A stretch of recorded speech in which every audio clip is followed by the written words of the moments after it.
नमस्कार, मैं साक्षी सिंह आपका स्वागत करती हूं एक्सपोज इंडिया के इस खास बुलेटिन में।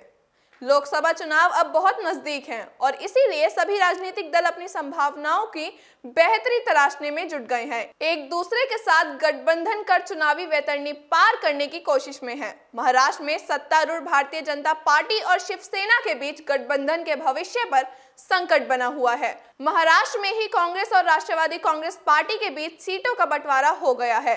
एनसीपी के वरिष्ठ नेता प्रफुल्ल पटेल ने कांग्रेस के साथ लोकसभा चुनाव के लिए महाराष्ट्र में गठबंधन का ऐलान किया है। उन्होंने कहा है कि एनसीपी और कांग्रेस ने महाराष्ट्र में एक साथ लोकसभा चुनाव लड़ने का फैसला ले लिया है और हम 40 संसदीय सीटों पर मिलकर चुनाव लड़ेंगे, जबकि राज्य की बाकी 8 सीटों पर बाद में फैसला लिया जाएगा।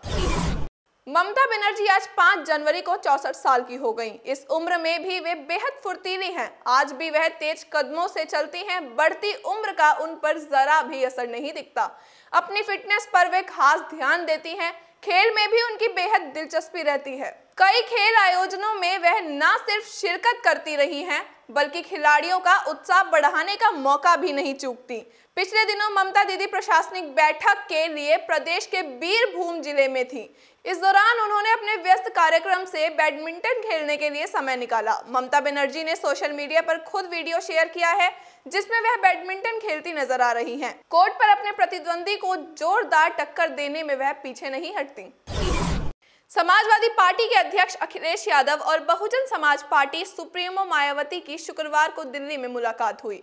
बताया जा रहा है कि दोनों के बीच ये मुलाकात तकरीबन घंटे भर चली।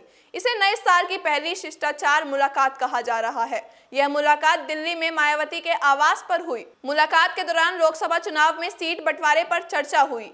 दोनों के बीच सीटों के नए फॉर्मूले पर बात हुई है। समाजवादी पार्टी उत्तर प्रदेश की 35 सीटों पर और बसपा 36 सीटों पर चुनाव लड़ सकती है।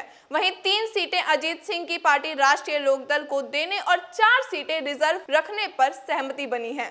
वहीं अमेठी और रायबरेली में गठबंधन कोई उम्मीदवार नहीं उतारेगा। सबरीमाला मंदिर में महिलाओं के प्रवेश को लेकर फैली हिंसा के कारण केरल जल रहा है। बीजेपी और आरएसएस कार्यकर्ताओं ने प्रदेश में कई जगह तोड़फोड़ की है और हिंसा के आरोप में पुलिस ने 1700 से ज्यादा लोगों को गिरफ्तार किया है। इस दौरान केरल के कन्नूर जिले में बीजेपी सांसद वी मुरलीधरन के घर पर देसी बम से हमला किया गया। बीजेपी का आरोप है कि इस हमले के पीछे सीपीआई-एम का हाथ है। यह हिंसा श्रीलंका की 50 साल से कम उम्र की एक महिला के मंदिर में प्रवेश कर लेने को लेकर हुई है। इस घटना के बाद राज्य के कई हिस्सों में हिंसा की घटनाएं तेज हो गई। पुलिस के मुताबिक 132 पुलिसकर्मी, 10 मीडिया कर्मी और 174 लोग हिंसा में घायल हुए हैं। पुलिस ने इस हिंसा में 1108 मामले दर्ज किए हैं और 1738 लोगों को गिरफ्तार किया है।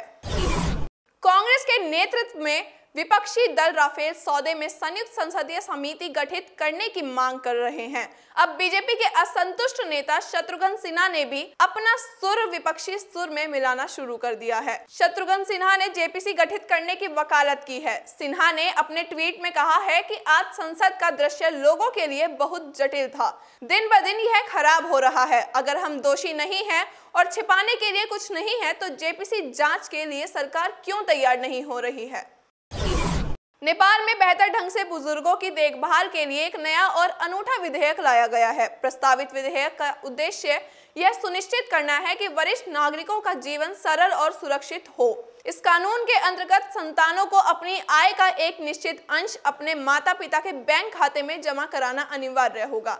संचार व सूचना प्रौद्योगिकी मंत्री गोकुल प्रसाद बास्कोटा ने बताया कि मंत्रिमंडल की बैठक में वरिष्ठ नागरिक अधिनियम 2006 में संशोधन का प्रस्ताव लाने का फैसला किया गया है।